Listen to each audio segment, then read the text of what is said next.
আসসালামু আলাইকুম, কেমন আছেন সবাই? আপনারা? আলহামদুলিল্লাহ আমি ভালো আছি। ভাই বড় ধন রক্তের বাঁধন, যদিও ছিন্ন হয় নারীরও কারণ। এই প্রবাদটা আপনারা ছোটবেলা সবাই শুনেছেন, শুনেন না এমন কেউ নাই। দেখেন সেখানে আমরা নারীরা, মানে সমস্ত জায়গায় নারীরা নারীরা আসলে বুঝে না যে ভাইয়ের জন্য বোনদের কতটা মায়া। কারণ যার ভাই আছে তার তো বোঝার কথা যে ভাইয়ের জন্য বোনের কতটা মানে খারাপ লাগে, কষ্ট লাগে। যাদের ভাই আছে তারা ভাইয়ের মর্ম বুঝেন, যাদের বোন আছে তাদের বোনকে আগলাই রাখেন। কিছুই না, দুনিয়াটা কিছুই না। নিজেদের সম্পর্ক যদি নিজেরা ঠিক না রাখতে না পারি তাহলে কিভাবে হবে? নিজেদের ভুল নিজেরা একটু দেখার চেষ্টা করেন। নিজেদের ভুল আমরা কেউ দেখার চেষ্টাই করি না। আঙ্গুল উস্কেই বলি অমুকের দোষ, আঙ্গুল উস্কেই বলি তমুকের দোষ।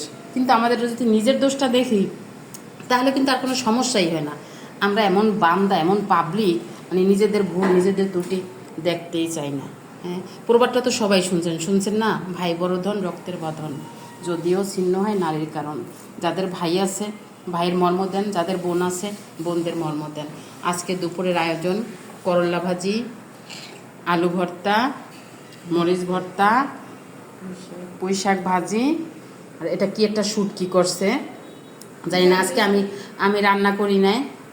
আজকে আসলাম ঢাকাতে, এসে পৌঁছলাম একটু আগে। রান্নার কালারটাও সুন্দর লাগতেছে। ওই দেখেন আমার এই কিটিটার কি অবস্থা, মানে ও এখন কোলের ভিতরে বসবো। অনেকদিন তো জায়গা পায় না কোলের ভিতরে, এখন একটু ঘুরতে আসে শুধু। সবাইকে সবাইকে দোয়া করি, সবাই দোয়া করবেন, সবাই যেন সবার জায়গায় ভালো থাকে। দোয়াও শুভকামনা রইল।